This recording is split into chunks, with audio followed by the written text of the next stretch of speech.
ಕೆಲವು ತಿಂಗಳುಗಳ ಹಿಂದೆ ನಡೆದ ಘಟನೆ ಅಂತ ಮಾಧ್ಯಮಗಳಲ್ಲಿ ಬಿತ್ತರಾಯಿತು. ಎಲ್ಲೆಲ್ಲೂ ಜನಿವಾರಕ್ಕೆ ಒಯ್ದರು ಅಂಥೇಳಿ, ಪರೀಕ್ಷೆ ಕೂತಂಥ ಬ್ರಾಹ್ಮಣ ಮಕ್ಕಳ ಜನಿವಾರಕ್ಕೆ ಒಯ್ದರು ಅಂತೇಳಿ. ಜನಿವಾರಕ್ಕೆ ಒಯ್ದರು, ಸಂಸ್ಕಾರಕ್ಕೆ ಒಯ್ಲಿಕ್ಕೆ ಬರೋದಿಲ್ಲ, ಸಂಸ್ಕಾರ ಹೋಗೋದಿಲ್ಲ. ಯಾಕಂದರೆ ಸಂಸ್ಕಾರ ಜೀವಕ್ಕೆ ಕೊಡಲ್ಪಡ್ತದೆ, ಶರೀರಕ್ಕೆ ಕೂಡ ಕೊಡಲ್ಪಡ್ತದೆ. ಅದು ಹೆಚ್ಚಿನ ಪ್ರಮಾಣ ಸಂಸ್ಕಾರ ಪ್ರಭಾವ ಇರೋ ಜೀವಕ್ಕೆ.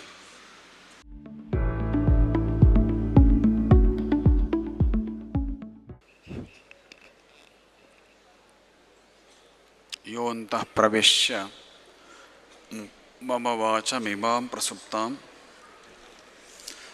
ಸಂಜೀವಯತ್ಯಖಿಲಶಕ್ತಿಧರ ಸ್ವಧಾಮ್ನಾ ಅನ್ಯಾಶ್ಚ ಹಸ್ತಚರಣಶ್ರವಣತ್ವಗಾದೀನ್ ಪ್ರಾಣಾನ್ ನಮೋ ಭಗವತೆ ಪುರುಷಾಯ ತುಭ್ಯಂ. ವಂದೇ ಮಾತರಮಂಬಿಕಾಂ ಭಗವತೀಂ ವಾಣೀರಮೋಮಾತ್ಮಿಕಾಂ ಕಲ್ಯಾಣೀಂ ಕಮನೀಯಕಲ್ಪಲತಿಕಾಂ ಕೈವಲ್ಯನಾಥಪ್ರಿಯಾಂ ವೇದಾಂತ ಪ್ರತಿಪಾದ್ಯಮಾನ ವಿಭವಾಂ ವಿದ್ವನ್ಮನೋರಂಜನೀಂ ಶ್ರೀಚಕ್ರಾಂಚಿತರತ್ನಪೀಠ ನಿಲಜಾಂ ಶ್ರೀರಾಜರಾಜೇಶ್ವರೀಂ ಶ್ರುತಿಸ್ಮೃತಿಪುರಾಣಾನಾಂ ಆಲಯಂ ಕರುಣಾಲಯಂ ನಮಾಮಿ ಭಗವತ್ಪಾದಶಂಕರಂ ಲೋಕಶಂಕರಂ.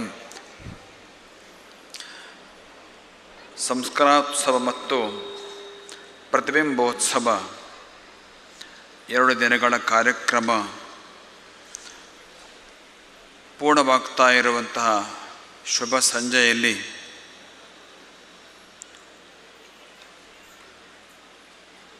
ಭವ್ಯ ಸಭಾಂಗಣದಲ್ಲಿ ಆಸೀನರಾಗಿರುವ ಎಲ್ಲ ಹವ್ಯಕ ಶಿಷ್ಯ ಮಹಾಜನರೇ, ಮಾತೆಯರೇ, ವೇದಿಕೆಯಲ್ಲಿ ಉಪಸ್ಥಿತರಿರುವ ಎಲ್ಲ ಗೌರವಾನ್ವಿತರೇ, ಇದೀಗ ಪುರಸ್ಕರಿಸಲ್ಪಟ್ಟ ಎಲ್ಲ ಪ್ರತಿಭಾನ್ವಿತ ಮಕ್ಕಳೇ, ಮಾತೆಯರೇ ಹಾಗೂ ಯುವಕ ಮಹೋದಯರೇ, ಪತ್ರಿಕೆಗಳ ಮತ್ತು ಮಾಧ್ಯಮಗಳ ಎಲ್ಲ ಪ್ರತಿನಿಧಿಗಳೇ, ಸಂಸ್ಕಾರೋತ್ಸವ ಈ ಶಬ್ದದ ಔಚಿತ್ಯವನ್ನು ಮಹಾಸಭೆಯ ಅಧ್ಯಕ್ಷರು ಆಗಲೇ ತಮ್ಮ ಮಾತಿನಲ್ಲಿ ಉಲ್ಲೇಖ ಮಾಡಿದರು. ಸಂಸ್ಕಾರವನ್ನು ನಾವು ಎತ್ತಿ ಹಿಡಿಯುವಂಥ ಒಂದು ಕಾರ್ಯಕ್ರಮ. ಹವ್ಯಕರ ಹೆಗ್ಗುರುತು ಅಂದರೆ ಹೆಸರೇ ಹೇಳುವಂತೆ ಹವ್ಯ ಕವ್ಯಗಳು. ಹವಿಸ್ಸು ದೇವತೆಗಳಿಗೆ ಅರ್ಪಿಸುವಂತಹ ಸಮರ್ಪಣೆ. ಕವ್ಯ ಅಂದರೆ ಪಿತೃಗಳಿಗೆ ಸಮರ್ಪಣೆ ಮಾಡುವಂಥದ್ದು. ಅದಕ್ಕಾಗಿ ಹವ್ಯಕ ಅನ್ನೋ ಹೆಸರು ಬಂತು ಅಂತ. ಆದರೆ ಇಷ್ಟೇ ಪ್ರಮಾಣದ ಇನ್ನೊಂದು ಹೆಗ್ಗುರುತು ಅಂದರೆ ಸಂಸ್ಕಾರಗಳು. ಹವ್ಯಕರ ಹೆಗ್ಗುರುತು, ಹವ್ಯಕರ ಶ್ರೇಷ್ಠತೆ ಇರುವುದು ಸಂಸ್ಕಾರದಲ್ಲಿ. ಆ ಸಂಸ್ಕಾರಗಳನ್ನು ಪುನರ್ಜಾಗೃತಿ ಮಾಡುವಂತಹದ್ದು ಈ ಕಾರ್ಯಕ್ರಮದ ಪ್ರಧಾನವಾದ ಲಕ್ಷ್ಯ.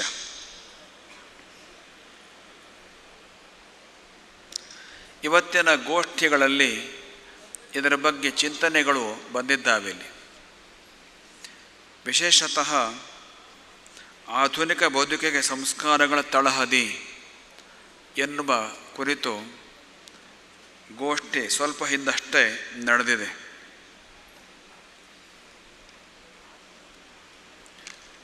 ಆಧುನಿಕ ಬದುಕು ಅಂತಂದರೆ ಉದ್ವೇಗದ ಬದುಕು, ಉದ್ಯೋಗದ ಬದುಕು ಹೌದು, ಉದ್ವೇಗದ ಬದುಕು ಹೌದು. ಟೆನ್ಷನ್ ಇವತ್ತಿನ ಸ್ಪರ್ಧಾತ್ಮಕ ಜಗತ್ತಿನಲ್ಲಿ ಅನಿವಾರ್ಯ. ಅಂತಹ ಬದುಕಿಗೆ ಸಂಸ್ಕಾರಗಳು ಹೇಗೆ ತಳಹದಿಯನ್ನು ಒದಗಿಸ್ತವೆ? 2 ಸಂಸ್ಕಾರಗಳ ಬಗ್ಗೆ ಇಲ್ಲಿ ಹೇಳಲಿಕ್ಕೆ ನಾವು ಇಷ್ಟಪಡ್ತೇವೆ. ಒಂದು ಉಪನಯನ ಸಂಸ್ಕಾರ, ಒಂದು ವಿವಾಹ ಸಂಸ್ಕಾರ. ಉಪನಯನ ಸಂಸ್ಕಾರ ಅಂದರೆ ವ್ರತಸ್ಥನಾಗಿ ಇದ್ದುಕೊಂಡು ಗಾಯತ್ರಿ ಮಂತ್ರದ ಉಪದೇಶವನ್ನು ಪಡೆಯುವಿಕೆ, ಅದೇ ಉಪನಯನ ಸಂಸ್ಕಾರ. ಇನ್ನೊಂದು ಸಂಸ್ಕಾರ ಸುಮಾರು ಅದೇ ವಯಸ್ಸಿನ ಹೆಣ್ಣುಮಕ್ಕಳಿಗೆ ಕನ್ಯಾ ಸಂಸ್ಕಾರ. ಈ ಎರಡು ಸಂಸ್ಕಾರಗಳು ಬೆಳವಣಿಗೆ ಹಂತದಲ್ಲಿರುವ ಮಕ್ಕಳಿಗೆ ನೀಡಲ್ಪಡುವ ಸಂಸ್ಕಾರಗಳು. ಇವುಗಳಿಂದ ಆ ಮಕ್ಕಳು ಈ ಉದ್ವೇಗವನ್ನು ನಿರ್ವಹಣೆ ಮಾಡುವುದಕ್ಕೆ ಸಮರ್ಥರಾಗ್ತಾರೆ. ಆಧುನಿಕ ಬದುಕಿನ ಅನಿವಾರ್ಯವಾಗಿರುವ ಉದ್ವೇಗ ಇದೆಯಲ್ಲ, ಅದನ್ನು ಎದುರಿಸಬೇಕು, ಅದನ್ನು ಕರಗಿಸಿಕೊಳ್ಳಬೇಕು. ಆಗಲೇ ಯಶಸ್ವಿ ಹೋರಾಟ ಮುಂದುವರಿತದೆ. ಆ ಉದ್ವೇಗವನ್ನು ಕರಗಿಸಿಕೊಳ್ಳುವುದಕ್ಕೆ, ನಮ್ಮೊಳಗೆ ಅದನ್ನು ಕಡಿಮೆ ಮಾಡಿಕೊಳ್ಳುವುದಕ್ಕೆ ಈ ಎರಡು ಸಂಸ್ಕಾರಗಳು ತುಂಬ ದೊಡ್ಡ ತಳಹದಿಯನ್ನು ಕೊಡ್ತವೆ. ಉಪನಯನ ಸಂಸ್ಕಾರ ಗಾಯತ್ರಿ ಜಪವನ್ನು ಕೊಡ್ತದೆ. ಆದ್ದರಿಂದ ನಿತ್ಯ ಗಾಯತ್ರಿ ಉಪಾಸನೆ ಮಾಡ್ತಾ ಇದ್ದರೆ ಅವನಿಗೆ ಉದ್ವೇಗದ ಬಾಧೆ ಖಂಡಿತ ಬರೋದಿಲ್ಲ. ಹಾಗೆ ಕನ್ಯಾ ಸಂಸ್ಕಾರದಲ್ಲಿ ನಾವು ನಿತ್ಯ ಆದಿತ್ಯ ಹೃದಯ ಮತ್ತು ಗಾಯತ್ರಿ ಸ್ತುತಿಯನ್ನು ಹೇಳುವುದಕ್ಕೆ ಉಪದೇಶ ಮಾಡ್ತೇವೆ. ಅವುಗಳನ್ನು ಹೆಣ್ಣುಮಕ್ಕಳು ಬೆಳಗ್ಗೆ ಸಾಯಂಕಾಲ ದಿನಾಲು ಹೇಳ್ತಾ ಇದ್ದರೆ ಮುಂದಿನ ಜೀವನದಲ್ಲಿ ಅವರಿಗೆ ಉದ್ವೇಗವನ್ನು ಎದುರಿಸುವ ಶಕ್ತಿ ತಾನಾಗಿ ಬರ್ತದೆ. ಮನಸ್ಸಿನ ಸಮಾಧಾನವೇ ಉದ್ವೇಗಕ್ಕೆ ಪರಿಹಾರ, ಮನಸ್ಸಿನ ಏಕಾಗ್ರತೆಯೇ ಉದ್ವೇಗಕ್ಕೆ ಪರಿಹಾರ. ಅದನ್ನು ಒದಗಿಸ್ತವೆ ಈ ಸಂಸ್ಕಾರಗಳು. ಇನ್ನೊಂದು ಸಂಸ್ಕಾರ ಅಂದರೆ ವಿವಾಹ. ಪತಿ ಪತ್ನಿಯರಲ್ಲಿ ಪರಸ್ಪರ ನಿಷ್ಠೆಗೆ ಒಂದು ಬದ್ಧತೆಯನ್ನು ಕೊಡ್ತದೆ ವಿವಾಹ ಸಂಸ್ಕಾರ.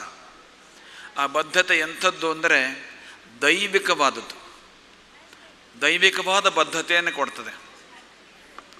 ದೇವ ಅಗ್ನಿ ದ್ವಿಜ ಸನ್ನಿಧೌ ಇಮಾಂ ಕನ್ಯಾಂ ಪ್ರದಾಸ್ಯಾಮಿ, ದೇವಾಗ್ನಿ ದ್ವಿಜ ಸನ್ನಿಧೌ ಅಂತ ಹೇಳ್ತಾ ದಾನ ಮಾಡ್ತಾನೆ. ಅದನ್ನು ದೇವತೆಗಳ ಮೂಲಕ ಬರುವ ಬದ್ಧತೆ ವಿವಾಹ ಸಂಸ್ಕಾರದಲ್ಲಿ ಬರ್ತದೆ. ಪತಿಗೆ ಪತ್ನಿಯ ನಿಷ್ಠೆ, ಪತ್ನಿಗೆ ಪತಿ ನಿಷ್ಠೆ, ಪರಸ್ಪರ ನಿಷ್ಠೆ ಇವು ಇದ್ದರೇ ಗಾರ್ಹಸ್ಥ್ಯ ಜೀವನ ಯಶಸ್ವಿ. ಅದನ್ನು ಕೊಡ್ತದೆ ವಿವಾಹ ಸಂಸ್ಕಾರ. ಆಧುನಿಕ ಬದುಕಿನಲ್ಲಿ, ಗಾರ್ಹಸ್ಥ್ಯ ಬದುಕಿನಲ್ಲಿ ತುಂಬ ಸಮಸ್ಯೆಗಳಿದ್ದಾವೆ. ವಿವಾಹ ವಿಚ್ಛೇದನ ದೊಡ್ಡ ಸವಾಲಾಗಿದೆ. ವಿಶೇಷತಃ ಬ್ರಾಹ್ಮಣ ಸಮುದಾಯದಲ್ಲಿ, ಹವ್ಯಕ ಸಮುದಾಯದಲ್ಲಿ ಹೆಚ್ಚಿಗೆ ಇದೆ. ಇಂಥ ಒಂದು ಬದುಕಿನ ಸ್ಥಿತಿಯಲ್ಲಿ ವಿವಾಹ ಸಂಸ್ಕಾರ ಒಂದು ಒಳ್ಳೆಯ ಬದ್ಧತೆಯನ್ನು ಕೊಡೋ ಮೂಲಕ ಭದ್ರತೆಯನ್ನು ಕೊಡ್ತದೆ ಜೀವನಕ್ಕೆ. ಬದ್ಧತೆಯ ಮೂಲಕ ಭದ್ರತೆ ವಿವಾಹ ಸಂಸ್ಕಾರ. ಸಂಸ್ಕಾರಗಳಲ್ಲಿ ಎರಡು ಪ್ರಕಾರ ಇದೆ, ಪೂರ್ವ ಸಂಸ್ಕಾರ ಮತ್ತು ಉತ್ತರ ಸಂಸ್ಕಾರ. ಪೂರ್ವ ಸಂಸ್ಕಾರ ಅಂದರೆ ಗರ್ಭಾಧಾನಾದಿ ವಿವಾಹ ಪರ್ಯಂತ. ಅವುಗಳ ಬಗ್ಗೆ ಇಲ್ಲಿ ಬಹುಶಃ ಜಗದೀಶ್ ಶರ್ಮಾ ಅವರ ಪ್ರವಚನ ನಿಮಗೆ ಸಿಕ್ಕಿದೆ. ಇದೇ ರೀತಿ ಉತ್ತರ ಸಂಸ್ಕಾರಗಳು ಅಂತಲೂ ಇರ್ತವೆ. ಮರಣಾನಂತರ ಆಗುವ ಸಂಸ್ಕಾರಗಳು, ಮರಣಾನಂತರ ಆಗಬೇಕಾದ ಸಂಸ್ಕಾರಗಳು. ಹವ್ಯಕ ಸಮುದಾಯದಲ್ಲಿ ಈ ಸಂಸ್ಕಾರಗಳು ಸ್ವಲ್ಪ ಹಿಂದೆ ಸರಿದಿವೆ. ಅದಕ್ಕೆ ಅನೇಕ ಅನಿವಾರ್ಯ ಕಾರಣಗಳು ಕೂಡ ಇದ್ದಿರಬಹುದು. ಆದರೆ ಅದೇನೇ ಅನಿವಾರ್ಯತೆ ಇದ್ದರೂ ಅದನ್ನೆಲ್ಲ ದಾಟಿ ನಾವು ಈ ಸಂಸ್ಕಾರಗಳನ್ನು ಉಳಿಸ್ಕೊಳ್ಬೇಕು. ಯಾಕೆ ಅಂತಂದರೆ ಹೋದ ಜೀವಗಳು ಸರಿಯಾಗಿ ಮುಂದೆ ಹೋಗೋದಕ್ಕೆ ಸಾಧ್ಯ ಆಗ್ತದೆ ಈ 16 ಸಂಸ್ಕಾರಗಳನ್ನು ಮಾಡೋ ಮೂಲಕ. ಮರಣದಿಂದ ಪ್ರಾರಂಭ ಮಾಡಿ ಆ ಒಂದೊಂದು ದಿನಕ್ಕೂ ಒಂದೊಂದು ಸಂಸ್ಕಾರ ಅಂತಲೇ ಹೆಸರು. ಅದರ ಜೊತೆಯಲ್ಲಿ ಸಂಚಯನ ಮೊದಲಾದವುಗಳು 6 ಸೇರಿ 10 ಮತ್ತು 6 ಸೇರಿ 16 ಸಂಸ್ಕಾರಗಳು ಆಗ್ತವೆ.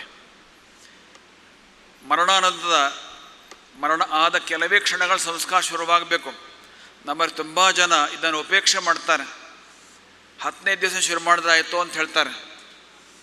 ಆದರೆ ಸರಿಯಲ್ಲ, ಅದು ಅನಿವಾರ್ಯದಲ್ಲಿ ಹಾಗೆ ಮಾಡೋದೇ ವಿನಃ ಅದೇ ಪ್ರಥಮ ಪಕ್ಷ ಅಲ್ಲ. ಮರಣ ಕ್ಷಣದಿಂದಲೇ ಶುರುವಾದ ಸರಿಯಾದ ಸಂಸ್ಕಾರ ಆಗುತ್ತೆ ಆ ಜೀವಕ್ಕೆ. ಆಗ ಸರಿಯಾಗಿ ಎಲ್ಲಿ ಮುಟ್ಟಬೇಕೋ ಅಲ್ಲಿ ಮುಟ್ಲಿಕ್ಕೆ ಸಾಧ್ಯ ಆಗ್ತದೆ. ಹಾಗೆ ಹೋದ ಜೀವ ಸರಿಯಾದ ಗತಿಗೆ ಸೇರಿದರೆ ಇರುವವರಿಗೆ ಕ್ಷೇಮ. ಮತ್ತು ಎಷ್ಟೋ ಸಲ ಹೋದ ಜೀವಗಳು ತಿರುಗಿ ಬರ್ತವೆ, ಎಲ್ಲವೂ ಅಲ್ಲ, ಸಾಮಾನ್ಯ ಅನೇಕ ಹೋದ ಜೀವಗಳು ತಿರುಗಿ ಬರ್ತವೆ. ನಮ್ಮ ಕುಟುಂಬದಲ್ಲಿ ಮುಂದಿನ ಮಕ್ಕಳು ಅವರು ಹುಟ್ಟಿ ಬರ್ತಾರೆ. ಅದಕ್ಕೆ ಸರಿಯಾಗಿ ಹೋಗುವ ಪ್ರಕ್ರಿಯೆ ಆದರೆ ಮಾತ್ರ ಸಾಧ್ಯವಾಗ್ತದೆ. ಇವತ್ತು ಅನೇಕ ಮನೆಗಳಲ್ಲಿ ಮಕ್ಕಳು ಹುಟ್ಟೋದಿಲ್ಲ ಅನ್ನೋ ಸಮಸ್ಯೆ ಇರ್ತದೆ. ಅದಕ್ಕೆ ಅನೇಕ ಕಡೆ ಈ ಕಾರಣ ಇರ್ತದೆ ಅಂತಂದರೆ ಹಿಂದೆ ಆದ ಜೀವಗಳಿಗೆ ಸಂಸ್ಕಾರ ಸರಿಯಾಗಿ ಆಗಿರೋದಿಲ್ಲ. ಆದ್ದರಿಂದ ಔದೈಹಿಕ ಸಂಸ್ಕಾರಗಳನ್ನು ಉಪೇಕ್ಷೆ ಮಾಡಲೇಬಾರ್ದು. ಒಂದು, ಹೋದ ಜೀವಕ್ಕೆ ಸರಿಯಾದ ಮಾರ್ಗ ಸಿಕ್ಕಿದರೆ ಇರೋವರೆಗೆ ಕ್ಷೇಮ ಅನ್ನೋದು ಒಂದು ಪ್ರಯೋಜನ. ಆದರೆ ಇನ್ನೊಂದು ಪ್ರಯೋಜನ ಅಂದರೆ ಅನೇಕ ಜೀವಗಳು ತಿರುಗಿ ಬರ್ತಾವಾದ್ದರಿಂದ ಮುಂದಿನ ತಲೆಮಾರು ಬೆಳ್ಕೊಂಡು ಹೋಗೋದಕ್ಕೆ ಅನುಕೂಲ ಆಗ್ತದೆ. ಹೀಗಾಗಿ ಔದೈಹಿಕ ಸಂಸ್ಕಾರಗಳನ್ನು ಕೂಡ ಗಮನಿಸಬೇಕು. ನಿಮ್ಮ ವಿಷಯ ಪಟ್ಟಿಯಲ್ಲಿ ಅದು ಕಾಣಲಿಲ್ಲ, ಪೂರ್ವ ಸಂಸ್ಕಾರ ಬಗ್ಗೆ ಮಾತ್ರ ಉಲ್ಲೇಖ ಕಂಡಿತು.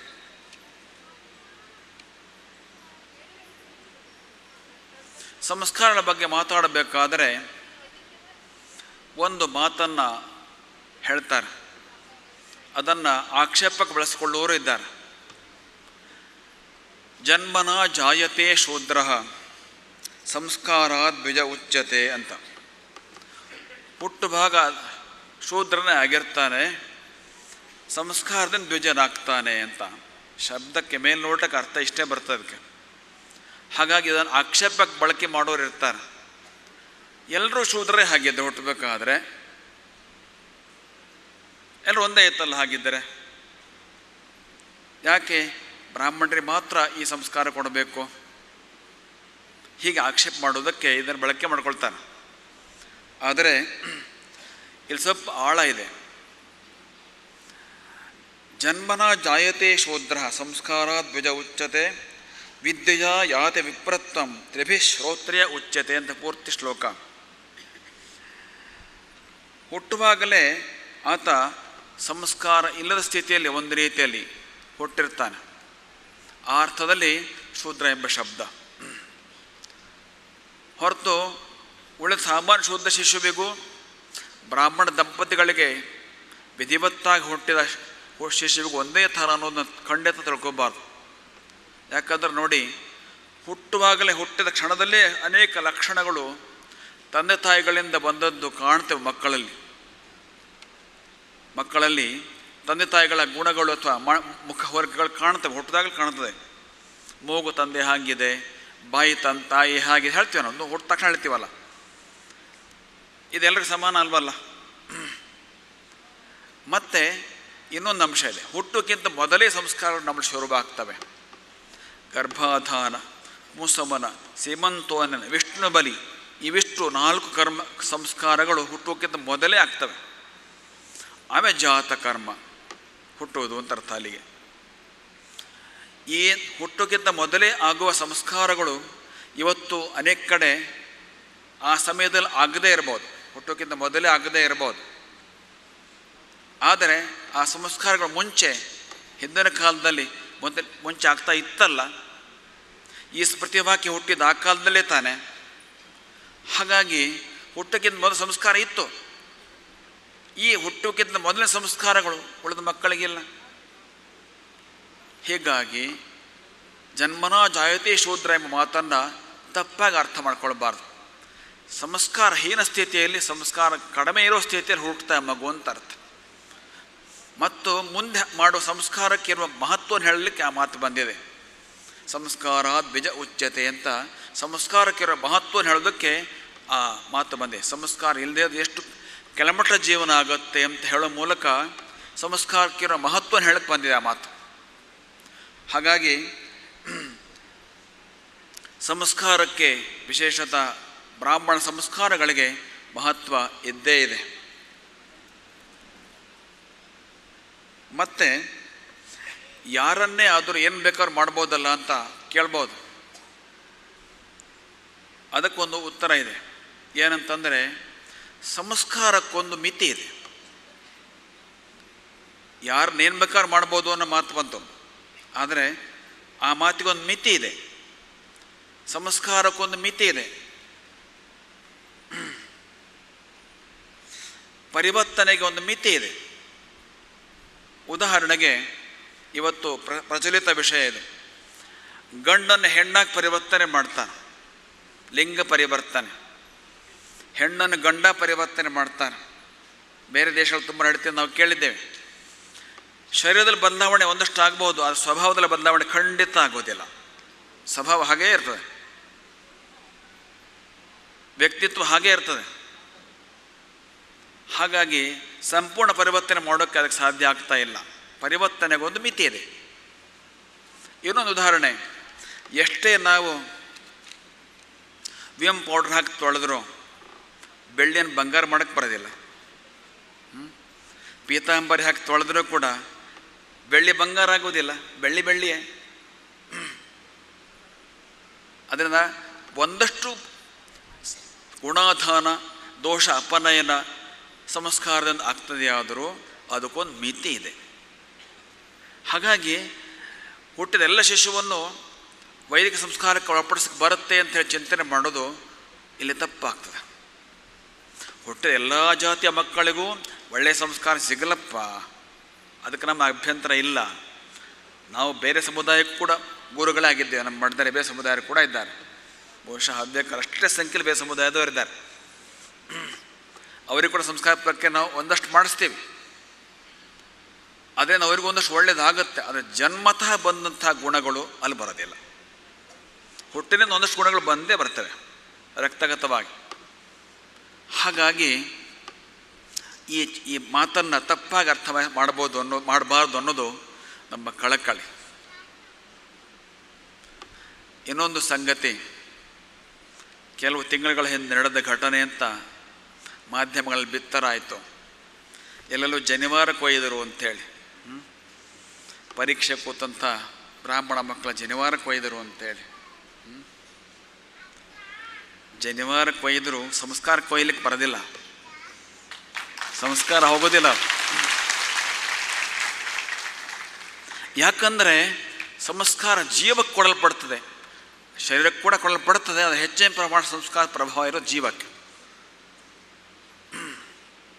ಮತ್ತೆ ಒಂದು ಜನಿವಾರ ತೆಗೆದು ಹಾಕಿದೆ, ಇನ್ನೊಂದು ಹಾಕ್ಕೊಳ್ಳೋಕ್ಕೆ ವಿಧಾನ ಇದೆ ನಮ್ಮಲ್ಲಿ. ಒಂದು ಗಮನಿಸಬೇಕು, ಜನಿವಾರ ಹಾಕೋ ಬ್ರಾಹ್ಮಣರು ಮಾತ್ರ ಅಲ್ಲ, ಇನ್ನೂ ತುಂಬ ಸಮುದಾಯಗಳು ಜನಿವಾರ ಹಾಕೋರಿದ್ದಾರೆ. ಕ್ಷತ್ರಿಯರು, ವೈಶ್ಯರು, ಲಿಂಗಾಯತಲ್ಲೂ ಕೆಲವು ಸಮುದಾಯ ಜನಿವಾರ ಹಾಕೋರಿದ್ದಾರೆ. ಇನ್ನೂ ಅನೇಕ ನೆನಪಾಗ್ತಾ ಇಲ್ಲ ಅಷ್ಟೇ.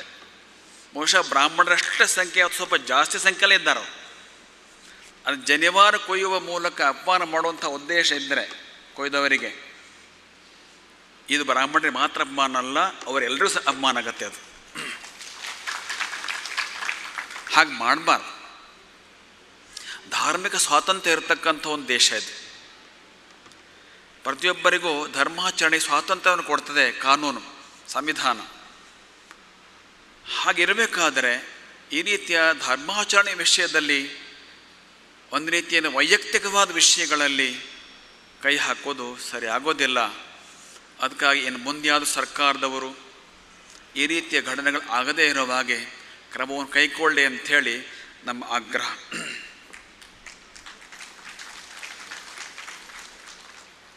ಹವ್ಯಕ ಮಹಾಸಭೆ ಒಳ್ಳೊಳ್ಳೆ ಕಾರ್ಯಕ್ರಮಗಳು ಮಾಡ್ತಾ ಇದೆ. ಅದರ ಬಗ್ಗೆ ಅಧ್ಯಕ್ಷರು ವಿಸ್ತಾರವಾಗಿ ಹೇಳಿದರು. ಮತ್ತು ಸ್ವಾಗತ ಮಾಡಿದ ಪ್ರಶಾಂತ್ ಅವರು ಕೂಡ ಅನೇಕ ಸಂಗತಿಗಳನ್ನು ಹೇಳಿದರು. ಮತ್ತು ಅನೇಕ ಕಾರ್ಯಕ್ರಮಗಳಲ್ಲಿ ನಾವು ಕೂಡ ಭಾಗವಹಿಸ್ತಾ ಇದ್ದೇವೆ. ಸಮಾಜವನ್ನು ಸಂಸ್ಕಾರವಂತವಾಗಿ ಇಟ್ಕೊಳ್ಳೋದಕ್ಕೆ ಈ ರೀತಿ ಕಾರ್ಯಕ್ರಮಗಳು ಅತ್ಯಂತ ಪ್ರಯೋಜನಕಾರಿ, ಸಂಶಯವಿಲ್ಲ. ಈ ರೀತಿ ಕಾರ್ಯಕ್ರಮಗಳು ಆದರೆ ಸ್ವಲ್ಪ ಮಟ್ಟಿಗಾದರೂ ಸಂಸ್ಕಾರಗಳ ಬಗ್ಗೆ ಜಾಗೃತಿ ಬಂದು ಮನೆಗಳಲ್ಲಿ ಸಂಸ್ಕಾರಗಳ ಆಚರಣೆ ಇನ್ನಷ್ಟು ಬೆಳವಣಿಗೆ ಹೊಂದಿದರೆ ಭಾಳ ಸಂತೋಷ ಆಗ್ತದೆ. ಸಂಸ್ಕಾರೋತ್ಸವ ಶಬ್ದ ಸ್ವಲ್ಪ ತಿರುಚಿ ಹೇಳಿದ್ರೆ ಸಕಾರೋತ್ಸವ ಅಂತಲೂ ಆಗ್ಬೋದು. 3 ಸಕಾರಗಳ ಉತ್ಸವ ಆಗಬೇಕಾಗಿದೆ ನಮಗೀಗ. ಒಂದು ಸಂಸ್ಕಾರ, ಇನ್ನೊಂದು ಸಂಖ್ಯೆ, ಇನ್ನೊಂದು ಸಂಘಟನೆ. ಈ 3 ಸಕಾರಗಳ ಉತ್ಸವ ಆಗಬೇಕಾಗಿದೆ ಹವ್ಯಕ ಸಮಾಜಕ್ಕೆ. ಸಂಸ್ಕಾರಗಳು ಉಳಿಸ್ಕೊಳ್ಬೇಕು, ಸಂಸ್ಕಾರಗಳು ಹಿಂದೆ ಹೋಗ್ತಾ ಇದ್ದಾವೆ ಒಂದು. ಹಾಗೆ ಸಂಖ್ಯೆ ಕಡಿಮೆ ಆಗ್ತದೆ ವೇಗವಾಗಿ, ಬಹಳ ಗಂಭೀರ ವಿಷಯ ಇದು. ಅತ್ಯಂತ ವೇಗವಾಗಿ ಸಮಾಜ ಸಂಖ್ಯೆ ಕಡಿಮೆ ಆಗ್ತಾ ಇದೆ. ಯಾಕಂದರೆ ವಿವಾಹದ ವಿಷಯದಲ್ಲೇ ಸಮಸ್ಯೆ, ವಿವಾಹ ಆದ ನಂತರ ಒಟ್ಟಿಗಿರೋದು ಇನ್ನೊಂದು ಸಮಸ್ಯೆ, ಡೈವರ್ಸು. ಆಮೇಲೆ ಒಟ್ಟಿಗಿದ್ಮೇಲೆ ಮಗು ಆಗೋದು ಇನ್ನೊಂದು ಸಮಸ್ಯೆ. ಒಂದು ಮಗು ಆಗೋ ಹೊತ್ತಿಗೆ ಡಾಕ್ಟ್ರು ಏನೋ ಹೇಳಿಬಿಡ್ತಾರೆ, ಆವಾಗ ಇವರು ಕಂಗಾಲಾಗ್ಬಿಡ್ತಾರೆ, ಅಲ್ಲಿ ನಿಂತು ಹೋಗುತ್ತೆ. ಹೀಗಾಗಿ ಹವ್ಯಕ ಸಮಾಜದ ಸಂಖ್ಯೆ ವೇಗವಾಗಿ ಕಡಿಮೆ ಆಗ್ತಾ ಇದೆ, ಅತ್ಯಂತ ಗಂಭೀರವಾದ ವಿಷಯ. ಹಾಗಾಗಿ ಎಲ್ಲ ದಂಪತಿಗಳಲ್ಲಿ ಕಳಕಳಿ ಏನಂತಂದರೆ, ನಿಮ್ಮ ಮಕ್ಕಳಿಗೆ ಸೂಕ್ತ ವಯಸ್ಸಿ ವಿವಾಹ ಮಾಡಿ, ಆಗ ಅದರಿಂದ ಅನುಕೂಲ ಆಗುತ್ತೆ, ಹೆಚ್ಚು ಜನ ಮಕ್ಕಳನ್ನ ಕೊಡ್ಲಿಕ್ಕೆ ಸಾಧ್ಯ ಆಗ್ತದೆ, ಆ ಮೂಲಕ ಸಮಾಜ ಉಳಿಲಿಕ್ಕೆ ಸಾಧ್ಯ ಆಗ್ತದೆ. ಮತ್ತು ಇದ್ರ ಬಗ್ಗೆ ಹೆಚ್ಚು ವಿಷಯ ಮಹಾಸಮ್ಮೇಳನದಲ್ಲಿ ಬಂದಿದೆ, ಮತ್ತೆ ನಾವು ಹೇಳಕ್ಕೆ ಹೋಗೋದಿಲ್ಲ. ಕೊನೆ ಸಂಘಟನೆ, ಸಂಸ್ಕಾರ, ಸಂಖ್ಯೆ, ಸಂಘಟನೆ. ಸಮಾಜ ಸಂಘಟನೆ ಆಗೋದು ಕೂಡ ಅತ್ಯಂತ ಅಗತ್ಯ ಇದೆ. ಬ್ರಾಹ್ಮಣನ ಅಸಂಘಾತ ಅಂತ ಯಾರು ಹೇಳ್ಕೊಂಡ್ಬಿಟ್ಟಿದ್ದಾರೆ. ಅದಕ್ಕೆ ನಾವು ಅಪವಾದವಾಗಿ ನಿಲ್ಲಬೇಕು, ನಾವು ಸಂಘಟಿತರಾಗಬೇಕು. ಅದರಿಂದ ಬೇರೆ ಸಮುದಾಯಕ್ಕೆ ಕೂಡ ಒಳ್ಳೆಯ ಪರಿಣಾಮಗಳು ಪ್ರಯೋಜನಗಳು ಖಂಡಿತ ಆಗ್ತವೆ. ಈ ಎಲ್ಲ ದೃಷ್ಟಿಯಿಂದ ಹವ್ಯಕ ಮಹಾಸಮಾಜ ಸಭೆಯ ಪ್ರಯತ್ನಗಳು ಅತ್ಯಂತ ಸ್ತುತ್ಯರ್ಹ. ಯಲ್ಲಾಪುರದಲ್ಲಿ ಈ ಕಾರ್ಯಕ್ರಮ ಆಗ್ತಾರೆ, ನಮಗೆ ಇನ್ನಷ್ಟು ಅಭಿಮಾನ ಸಂಗತಿ. ಯಲ್ಲಾಪುರ ಅಂತಂದ್ರೆ ಹವ್ಯಕರ ಅತ್ಯಂತ ಗಟ್ಟಿಯಾದ ತಳಹದಿ ಇರುವ ಜಾಗ ಇದು. ಗಟ್ಟಿಯಾದ ನೆಲಗಟ್ಟಿರೋ ಜಾಗ ಇದು. ಬೇರೆ ಕಡೆ ಉಂಟು, ಇಷ್ಟು ಗಟ್ಟಿ ಇಲ್ಲ. ಬೇರೆ ತಾಲೂಕುಗಳು, ಬೇರೆ ಜಿಲ್ಲೆಗಳು ಕೂಡ ಉಂಟು. ಯಲ್ಲಾಪುರ ತಾಲೂಕಿನಷ್ಟು ಗಟ್ಟಿ ಖಂಡಿತ ಇಲ್ಲ. ಹಾಗಿರಬೇಕಾದ್ರೆ ಇಲ್ಲಿ ಈ ಸಮ್ಮೇಳನ ಯಶಸ್ವಿ ಆಗಲೇಬೇಕು. ಆದರೂ ಯಲ್ಲಾಪುರ ಶಿಷ್ಯರೆಲ್ಲ ಒಂದು ಕಳಕಳಿದೆ, ಯಲ್ಲಾಪುರದಲ್ಲೂ ಸಂಸ್ಕಾರಗಳು ಕಡಿಮೆ ಆಗ್ತಾ ಇದ್ದೇವೆ, ನೆನಪಿಟ್ಕೊಳ್ಳಿ. ಇಲ್ಲೂ ಕೂಡ ಕಡಿಮೆ ಆಗ್ತಾ ಇವೆ. ಹಾಗೆ ನೀವು ಕೂಡ ಸುಧಾರಿಸ್ಕೊಳ್ಳೋದು ಇದ್ದೇ ಇದೆ. ಉಳಿದ ತಾಲೂಕುಗಳಿಗೆ ಹೋಲಿಸಿದ್ರೆ ಪರವಾಗಿಲ್ಲ.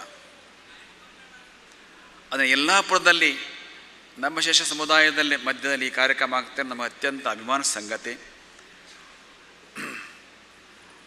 ಈ ಕಾರ್ಯಕ್ರಮದ ಮೂಲಕ ನೀವೆಲ್ಲ ಒಳ್ಳೆಯ ಸಂದೇಶ ಪಡ್ಕೊಳ್ಬೇಕು. ನಿಮ್ಮ ಮನೆಗಳಲ್ಲಿ ಇಲ್ಲಿ ಬಂದಿರೋ ಸಂದೇಶಗಳನ್ನು ಆಚರಣೆ ತರಬೇಕು, ಸಂಸ್ಕಾರಗಳನ್ನು ಹೆಚ್ಚಿಗೆ ಮಾಡ್ಕೋಬೇಕು. ಇತ್ತೀಚೆಗೆ ಅಲ್ಲಲ್ಲಿ ಕೆಲವೊಬ್ಬರು ಗೃಹಸ್ಥರು, ಗೃಹಿಣಿಯರು ಸಂಸ್ಕಾರಗಳನ್ನು ಹೆಚ್ಚಿಗೆ ಮಾಡೋ ಬಗ್ಗೆ ಚಿಂತನೆ ಮಾಡ್ತಾ ಇದ್ದು ನಮ್ಮ ಗಮನಕ್ಕೆ ಬಂದೆ. ಆದರೆ ಕ್ವಚಿತ್ತ, ಅಂದರೆ ಕೆಲವು ಕಡೆ ಮಾತ್ರ ಗರ್ಭಧಾನ ಸಂಸ್ಕಾರಗಳನ್ನು ಅಲ್ಲಿಂದನೇ ಪ್ರಾರಂಭ ಮಾಡ್ಕೋಬೇಕು, ಹುಟ್ಟೋಕ್ಕಿಂತ ಮೊದಲೇ ಶುರು ಮಾಡ್ಕೋಬೇಕು ಅಂತ ಹೇಳುವಂಥ ಗೃಹಸ್ಥರು ಕೂಡ ಇದ್ದಾರೆ. ಸಂಖ್ಯೆ ಕಡಿಮೆ ಇದೆ, ಅವರದ್ದು ಜಾಸ್ತಿ ಆಗಬೇಕು. ಸಂಸ್ಕಾರಗಳು ಹೆಚ್ಚು ಮನೆಯಲ್ಲಿ ಆಚರಣೆ ಬಂದರೆ ಸಂಸ್ಕಾರೋತ್ಸವ ನಿಜಕ್ಕೂ ಸಾರ್ಥಕ. ಅಂಥ ಕಾಲ ಬರಲಿ. ಇದಕ್ಕಾಗಿ ಅನೇಕ ಶ್ರಮಪಟ್ಟಿದ್ದಾರೆ ಈ ಕಾರ್ಯಕ್ರಮಕ್ಕೋಸ್ಕರ, ಅದು ಆ ಮೂಲಕ ಸಾರ್ಥಕವಾಗಲಿ. ಹವ್ಯಕ ಮಹಾಸಭೆ ಇಲ್ಲಿ ಘೋಷಣೆಯಲ್ಲಿ ಆದಂಥ ನದಿ ತಿರುವು ಯೋಜನೆಯ ಒಂದು ವಿರೋಧಿ ಸಮಾವೇಶಕ್ಕೆ ತನ್ನ ಮುಕ್ತವಾದ ಬೆಂಬಲವನ್ನು ಕೊಟ್ಟಿದೆ. ಕಳೆದ ಜನವರಿ ತಿಂಗಳಲ್ಲಿ ದೊಡ್ಡ ಕಾರ್ಯಕ್ರಮ ಆದ ನೀವೆಲ್ಲ ಭಾಗವಹಿಸಿದ್ದೀರಿ. ಈ ನದಿ ತಿರುವು ಯೋಜನೆ ಇನ್ನೂ ಕೂಡ ಅದಕ್ಕೆ ವಿರಾಮ ಬಿದ್ದಿಲ್ಲ, ಇನ್ನೂ ಕೂಡ ಅದು ನಡೀತಾನೆ ಇದೆ. ಹಾಗಾಗಿ ಅದರ ಬಗ್ಗೆ ಹೋರಾಟ ಮತ್ತೆ ಮುಂದುವರಿಯುವ ಅವಶ್ಯಕತೆ ಇದೆ. ಅದಕ್ಕೆ ಮುಂದೆ ಕೂಡ ಹವ್ಯಕ ಮಹಾಸಭೆಯ ಸಹಕಾರ, ಬೆಂಬಲ ಇರಲಿ ಅನ್ನೋದು ಒಂದು. ಇನ್ನೊಂದು ಅಂತಂದರೆ, ಈಗ ಹತ್ತಿರದಲ್ಲೇ ಜೂನ್ 5ರಿಂದ ಜೂನ್ 11ರವರೆಗೆ 1 ವಾರಗಳ ಕಾಲ ನದಿಯ ಇಕ್ಕೆಲಗಳಲ್ಲಿ ಗಿಡ ನೆಡುವ ಮೂಲಕ ನದಿ ತಿರುವು ಯೋಜನೆ ಪ್ರತಿಭಟನೆ ಕಾರ್ಯಕ್ರಮ ಆಗಲಿಕ್ಕಿದೆ. ಯಲ್ಲಾಪುರದಲ್ಲಿ ಕೂಡ ನೀವು ಅದನ್ನು ಮಾಡಬೇಕು. ವಿಶೇಷತಃ ಇಲ್ಲಿ ಬೇಡ್ತಿ ಸೇತುವೆ ಪಕ್ಕದಲ್ಲಿ ಆ ಕಾರ್ಯಕ್ರಮ ದೊಡ್ಡ ಪ್ರಮಾಣದಲ್ಲಿ ಮಾಡ್ಬೋದು. ಹಿಂದೆ ಕೂಡ ಅಲ್ಲೊಂದು ಕಾರ್ಯಕ್ರಮ ಮಾಡಿದ್ದೀರಿ. ಈ 2 ನದಿಗಳು, ಬೇಡ್ತಿ ಮತ್ತು ಅಘನಾಶಿನಿ ಅಥವಾ ಗಂಗಾವಳಿ ಮತ್ತು ಅಘನಾಶಿನಿ, ಈ ನದಿಗಳು ಅಥವಾ ಅದರ ಉಪನದಿಗಳು ಯಾವುದೇ ಇದ್ದರು ಅದರ ತೀರದಲ್ಲಿ ಜೂನ್ 5ರಿಂದ 11ರ ಒಳಗಿನ ಈ ದಿನಗಳಲ್ಲಿ ಒಂದಿನ ಗಿಡ ನೆಡುವ ಕಾರ್ಯಕ್ರಮ ಮಾಡೋ ಮೂಲಕ ನದಿ ತಿರುವು ಯೋಜನೆಗೆ ಪ್ರತಿಭಟನೆಯ ಘೋಷಣೆಗಳನ್ನು ಮತ್ತೊಮ್ಮೆ ನಾವೆಲ್ಲ ಕೂಗಬೇಕಾಗಿದೆ. ಎಲ್ಲ ಕಡೆಗಳಲ್ಲಿ ಆ ಕಾರ್ಯಕ್ರಮ ಹೆಚ್ಚು ನಡೆಯಲಿ ಅಂಥೇಳಿ ಈ ಮೂಲಕ ತಿಳಿಸ್ತಾ ಇದ್ದೇವೆ. ಇವತ್ತಿನ ಕಾರ್ಯಕ್ರಮದಲ್ಲಿ ಗಿರಿಧರ್ ಕಜೆ ಅವರು ಭಾಗವಹಿಸಿ ಅನಿವಾರ್ಯ ಕಾರಣಗಳಿಂದ ನಿರ್ಗಮಿಸಿದ್ದಾರೆ. ಹಾಗೆ ಶಿವರಾಮ್ ಹೆಬ್ಬಾರರು ಹವ್ಯಕರೇ ಆಗಿದ್ದು ಒಂದು ಒಳ್ಳೆಯ ಸಾಧನೆಗಳನ್ನ ಮಾಡುತ್ತಾ ಇದ್ದಾರೆ. ಅವರ ಸಾಧನೆ ಒಂದು ಕಟ್ಟಡ ನಾವು ಕೂತಿದ್ದೇವೆ. ಹಾಗೆ ಅದು ಕೂಡ ನಮಗೊಂದು ಹೆಮ್ಮೆಯ ವಿಷಯ. ಹಾಗೆ ಹರಿಪ್ರಕಾಶ್ ಕೋಣೆಮನೆಯವರು ಒಬ್ಬ ಯುವ ಹವ್ಯಕ ಒಂದು ಶ್ರೇಷ್ಠ ಸಾಧನೆ ಕೈ ಹಾಕಿದ್ದಾರೆ. ಗಮನಿಸಿ, ಅವರ ಮಾತನ್ನು ನೀವು ಅರ್ಥ ಮಾಡ್ಕೊಂಡಿದ್ದೀರಲ್ಲ ಗೊತ್ತಿಲ್ಲ, ಅದಕ್ಕೆ ಇನ್ನೊಮ್ಮೆ ಉಚ್ಚಾರಣೆ ನಾವು ಮಾಡ್ತಾ ಇದ್ದೀವಿ. 12ನೇ ತರಗತಿಯವರೆಗಿನ ಮಕ್ಕಳು ನಿಮ್ಮ ಬಳಿಯಲ್ಲೇ ಇರುವಂಗೆ ನೋಡ್ಕೊಳ್ಳಿ. ಯಾಕೆ ಗೊತ್ತೇನು? ಸಂಸ್ಕಾರ ದಾರಿ ತಪ್ಪುವುದೇ ಅಲ್ಲಿ. ಸಂಸ್ಕಾರ ನಾವು ಹೇಳ್ತಾ ಇದ್ದೀವಲ್ಲ, ಅದೇ ವಿಕಾರಕ್ಕೆ ಬದಲಾಗುವುದೇ ಅಲ್ಲಿ. ನೀವು ಸಣ್ಣ ವಯಸ್ಸಲ್ಲಿ ಮಕ್ಕಳು ಹೊರಗೆ ದೂರ ಕಳಿಸ್ಬಿಡ್ತೀರಿ, ದಾರಿ ತಪ್ಪುವುದೇ ಇಲ್ಲಿ. 12 ವರ್ಷ ತನಕ ನಿಮ್ಮ ಜೊತೆಲೇ ಇದ್ದರೆ ಅವರಿಗೆ ಮನೆಯ ಸಂಸ್ಕಾರ ಸರಿಯಾಗಿ ಸಿಗುತ್ತೆ. ಮುಂದೆ ಸ್ವಲ್ಪ ನಿರ್ಣಯ ತಗೊಳ್ಳೋ ಸಾಮರ್ಥ್ಯ ಬಂದಿರುತ್ತೆ ಬುದ್ಧಿಗೆ. ಆಮೇಲೆ ಹೊರಗಡೆ ಕಳಿಸಿದ್ರು ಕೂಡ ಸಂಸ್ಕಾರ ತಪ್ಪಲ್ಲ ಆರರು ಅವರು ಅಂತ ಒಂದು ಭಾವನೆ. ಹೀಗಾಗಿ ಅವರ ಮಾತನ್ನು ಗಮನಿಸಿರಿ. ಸ್ಥಳೀಯ ಶಿಕ್ಷಣ ಸಂಸ್ಥೆಗಳಿಗೆ ನಿಮ್ಮ ಮಕ್ಕಳನ್ನು ಕಳಿಸಿರಿ. ಒಟ್ಟಾರೆ ಇವತ್ತಿನ ವೇದಿಕೆ ಕಾರ್ಯಕ್ರಮ ಉಪಾಧ್ಯಕ್ಷರಾದ ಶ್ರೀಧರ ಭಟ್ರವರಿದ್ದಾರೆ. ಇಲ್ಲೇ ಕಾರ್ಯಕರ್ತರಾದ ಸಣ್ಣ ಭಾಗವತರ ಮತ್ತು ಪ್ರಶಾಂತ್ ಹೆಗಡೆಯವರಿದ್ದಾರೆ. ಮುಂದೊಂದು ಪ್ರಶಾಂತ, ಮುಂದೆ ಇನ್ನೊಂದು ಪ್ರಶಾಂತ. ಪ್ರಶಾಂತವಾದ ವಾತಾವರಣದಲ್ಲಿ ಕೆಲಸ ಮಾಡ್ತಾ ಇರ್ತಾರೆ ಯಾವಾಗಲೂ.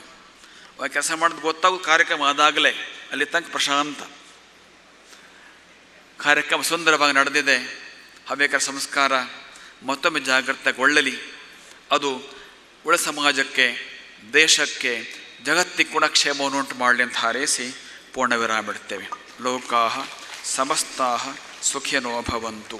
ನಾರಾಯಣ ನಾರಾಯಣ ನಾರಾಯಣ.